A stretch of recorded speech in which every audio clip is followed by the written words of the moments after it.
10절로 15절 말씀까지 같이 읽겠습니다.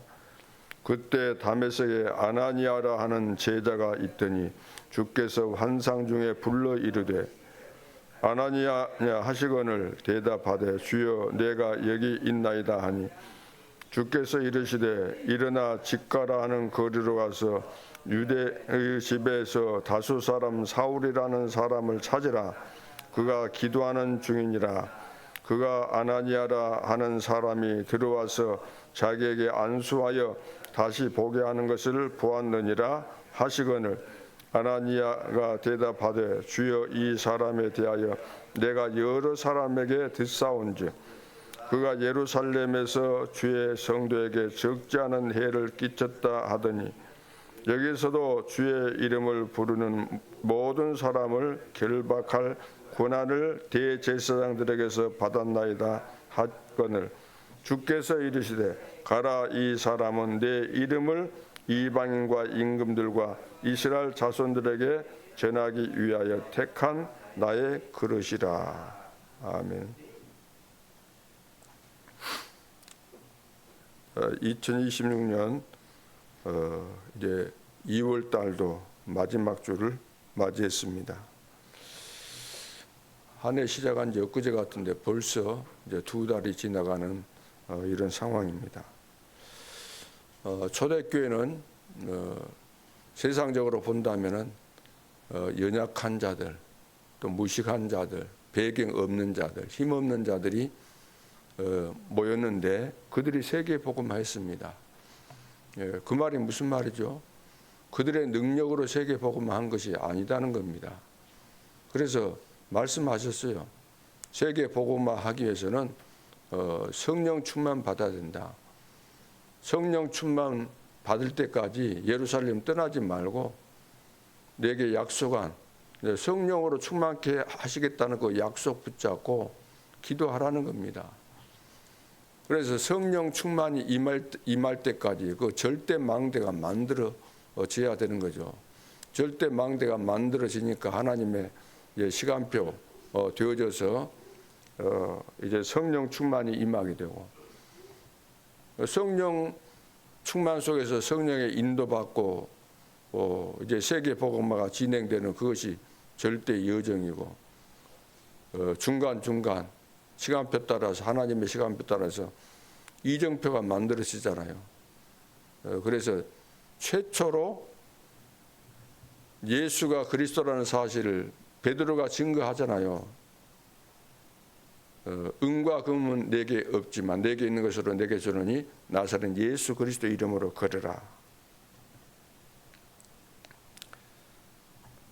지구상 제일 먼저 선포된 이름, 기적이 일어날 수밖에 없는 이름이죠. 자, 그러면서 이제 모든 사람이 선교사로 바뀌는 성령 충만 받으니까 사도들뿐만 아니라 거기 모인 자들이 다 성령 충만 120명가량 모였는데 거기 다 뭐 사도 70인 여자들 예수님의 그 가족들 그들 다 모였잖아요. 그러면서 막 성령이 역사하니까 15개 나라가 모여들고 3천 제자가 일어나고 그런 가운데서 쉽게 말해서 목사님들은 강단 선교사가 되고 중직자들은 현장 선교사가 되고 렘넌트는 미래 선교사, 다시 말해서 후대 선교사가 되잖아요. 그래서 사람을 살려야 되는데 현장 살려야 되잖아요. 그러기 위해서는 복음 가진 모든 사람은 선교사가 돼야 돼요. 왜냐? 현장에는 모든 사람이 다 살고 있잖아요. 모든 사람을 다 살리라 그랬잖아요. 만민을 살리고 모든 족속 살리라. 그래서 복음 없는 모든 사람은 선교 대상이고 복음 가진 모든 사람은 선교사입니다. 가장 중요한 사명 놓치면은 다른 것 다 잘해도 실패한 인생이 되는 거죠. 현장 살리려면 그래서 힘이 있어야 됩니다. 영적인 힘. 그래야만 그리스도 말하고 증거하게 돼 있습니다. 영적인 힘 없으면 못하게 되는 거죠. 어떻게 영적인 힘이 없는데 흑암을 꺾겠습니까? 복음 전할 때 악신이 떠나가야 되는 거죠. 그러는 가운데서 사도행전 6장에 보면은 초대교회 이제 전도 운동이 일어나는데 거기에 이제 주역들이 누굽니까? 주역들이 집사들, 안수 집사들, 지금으로 말하면 이제 장로님들, 이 중직자들이죠. 그때는 막 핍박이 막 심하고 그런 때인데 어떤 상황 속에서도 전도 운동이 일어났다는 거예요. 그래서 스데반의 죽음은 사실 끝이 아니고 복음 운동의 본격적인 시작이 됐잖아요. 스데반의 환란을 인하여 막 더 이제 거세게 복음 운동이 확산되는 그런 계기가 된 거죠. 그러면서 누구도 못 들어가는 사마리아 지역에 중직자가 들어간 겁니다. 빌립이라는 집사가. 그러면서 에도피아 4시까지 광야에서 돌아가는 그 길목에서 광야 거기에서 만나게 되잖아요. 이것이 전부 다 하나님이 하시는 일입니다. 하나님이 하시겠다 그런 거예요. 하나님이 하실 그 계획, 하나님의 의도, 하나님의 그 절대 계획을 아는 자들을 통해서 하나님이 세계 복음화 하시겠다 그런 거잖아요.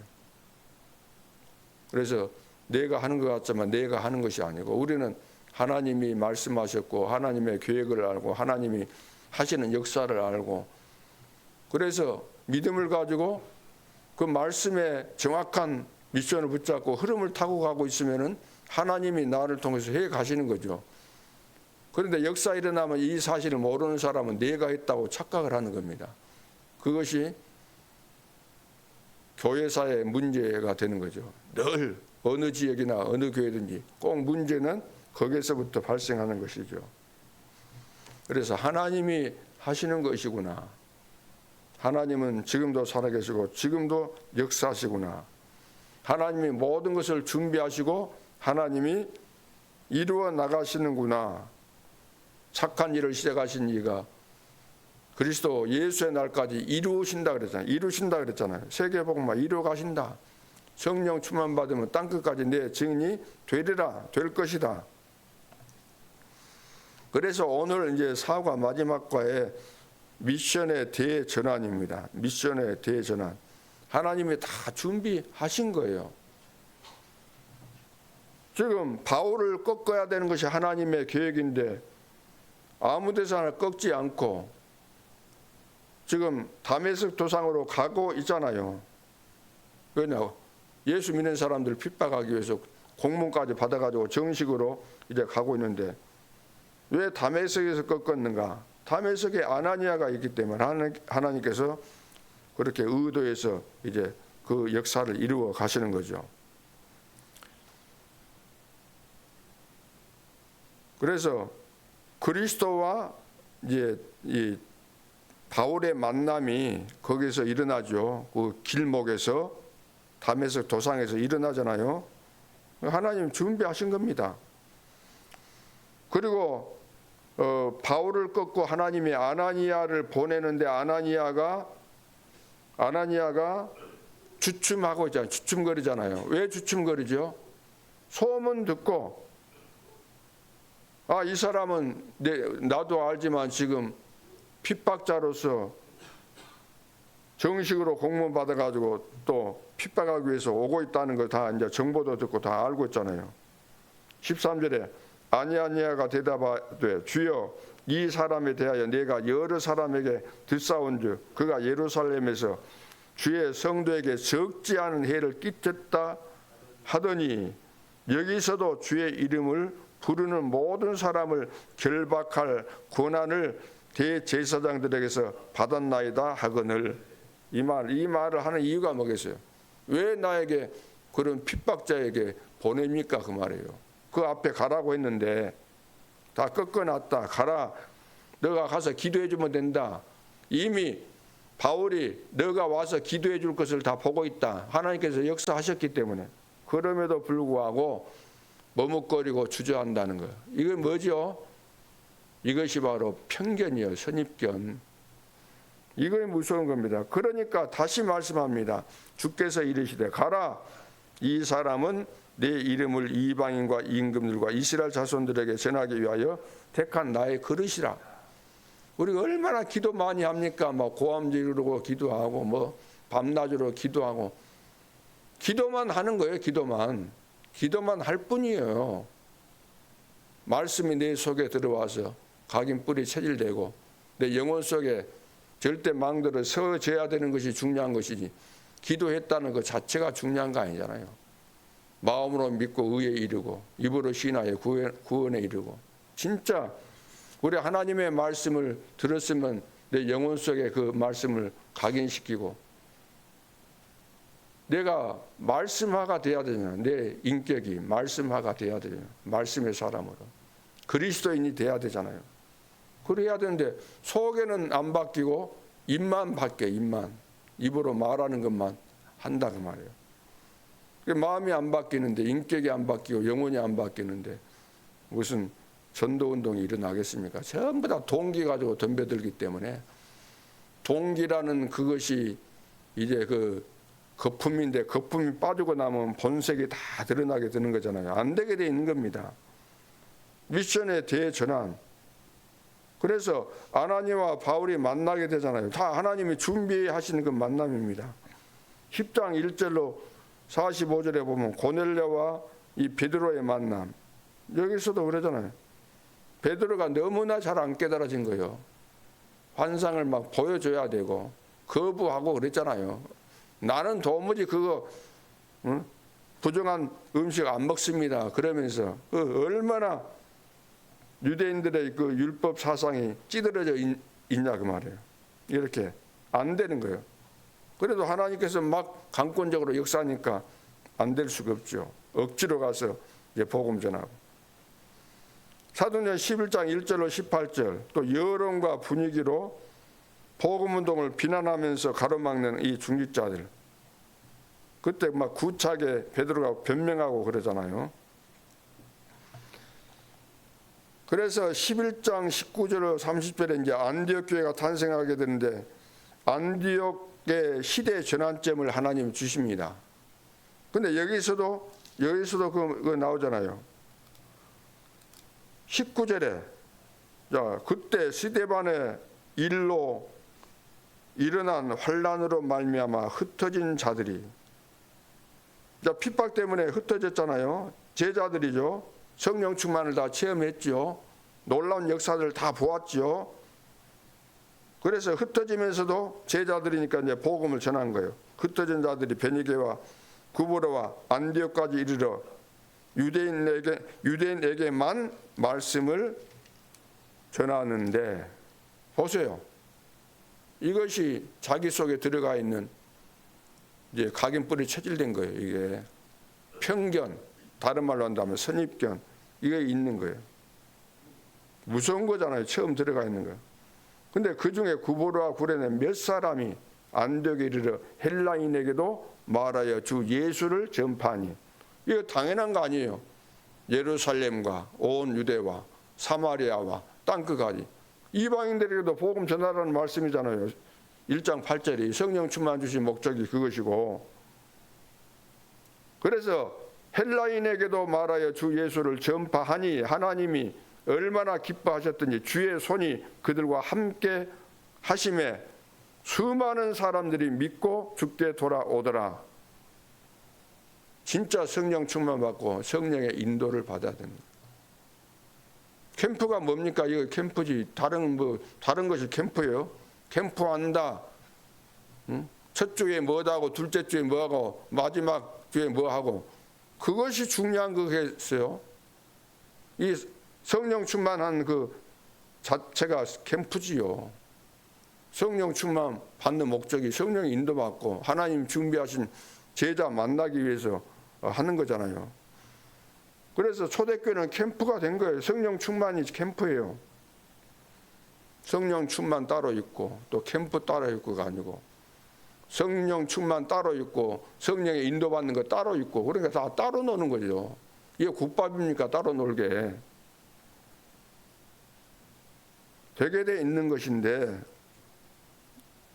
그래서 우리 속에 거품 다 빠져야 됩니다. 동기, 계산 이거 다 빠져야 되는 거지. 안 빠지면은 안 되게 돼 있어요. 그래서 안디옥에 이제 시대의 전환점을 하나님 주시잖아요. 그러면서 12장 1절로 25절에 어려울 때 이제 뭐 야고보 사도 죽이고 하니까 반응 좋으니까 이제 베드로까지 감옥에 가두잖아요. 그때 이제 중직자들이 밤새 이제 막 기도하는데 기적이 나왔습니다. 헤롯을 물러가잖아요. 주의 천사를 파송해서. 그리고 이제 그 흩어진 제자들의 그 특별 망대 그랬잖아요. 스데반의 환란을 인하여 흩어진 자들이 그랬죠. 그래서 첫 번째 일어난 세계 복음화가 이제 애굽인데 흩어진 제자들이 애굽을 바꿨다는 거잖아요. 모세, 이드로 모세, 요게벳 모세, 이드로 여호수아 갈렙 나 이 사람들이 바꾼 거잖아요. 몇 명이. 그래서 이 시대에도 하나님은 살아계시고 역사하십니다. 누구를 통해서?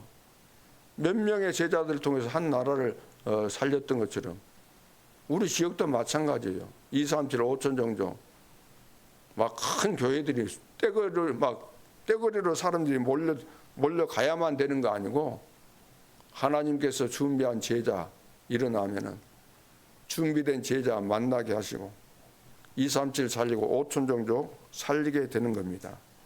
그러니까 내 중심으로는 늘 다 생각하잖아요. 내 생각, 내 계산 가지고 모든 것을 보고 판단하고 생각하니까 하나님하고 맞을 수가 없잖아요.